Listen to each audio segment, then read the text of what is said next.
মাটি বিক্রি করে এক লোক সংসার চালাতো। সে অনেক কাল আগের কথা। মাটি খুঁড়তে খুঁড়তে একদিন মাটির গভীরে একটি পাথর পেয়ে গেল এবং পাথরটি ছিল বেশ চকচকে।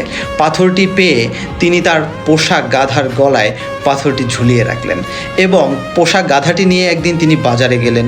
বাজারে যখন গেলেন এক দোকানের পাথরটি চোখে পড়ে গেল এবং দোকানি মাটিওয়ালাকে জিজ্ঞেস করলো, পাথরটি তুমি কি বিক্রি করতে চাও? তখন মাটিওয়ালা বলল, বেশ কিছুটা পয়সা পেলে খারাপ হতো না, আমি 50 টাকা হলে পাথরটি বিক্রি করব। এবং দোকানিও রাজি হয়ে গেলেন। দোকানি 50 টাকায় পাথরটি মাটিওয়ালার কাছ থেকে কিনে নিলেন এবং পাথরটি কিনে নিয়ে তার দোকানে একটি জায়গায় পাথরটিকে ঝুলিয়ে রাখলেন। যেহেতু বেশ চকচকে ছিল, ক্রেতাদের মনোযোগ আকর্ষণ করত এবং পাথরটির উপরে চোখ পড়লে সবার পছন্দ হতো। একজন স্বর্ণকার একদিন তার দোকানে এলেন। স্বর্ণকার দোকানে এসে দোকানিকে বললেন, আপনি কি আপনার পাথরটি বিক্রি করতে চান? তাহলে আমি কিনতে চাই। পাথরটি ছিল অমূল্য রতন, পাথরটি ছিল হীরার টুকরা। তখন দোকানিও চিনত না যেই দোকানের কাছে পাথরটি ছিল। তখন দোকানি বলল, হ্যাঁ আমি বিক্রি করব, 100 টাকা হলে আপনি পাথরটি নিতে পারবেন।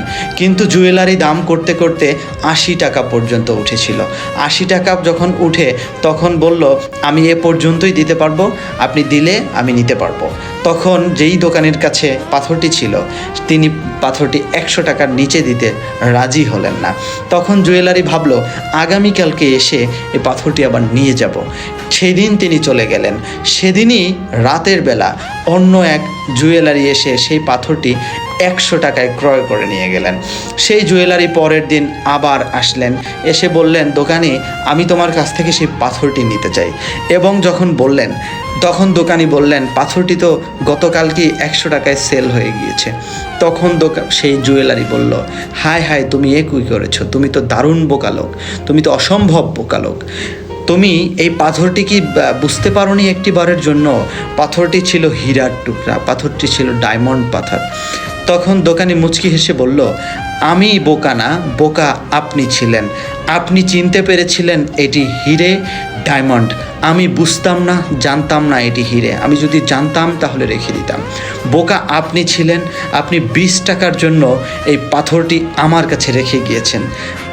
হ্যাঁ, পয়েন্ট এটাই ছিল আমার, যে আমাদের কখন কোন কাজটা করতে হবে আমরা অনেকেই বুঝি না।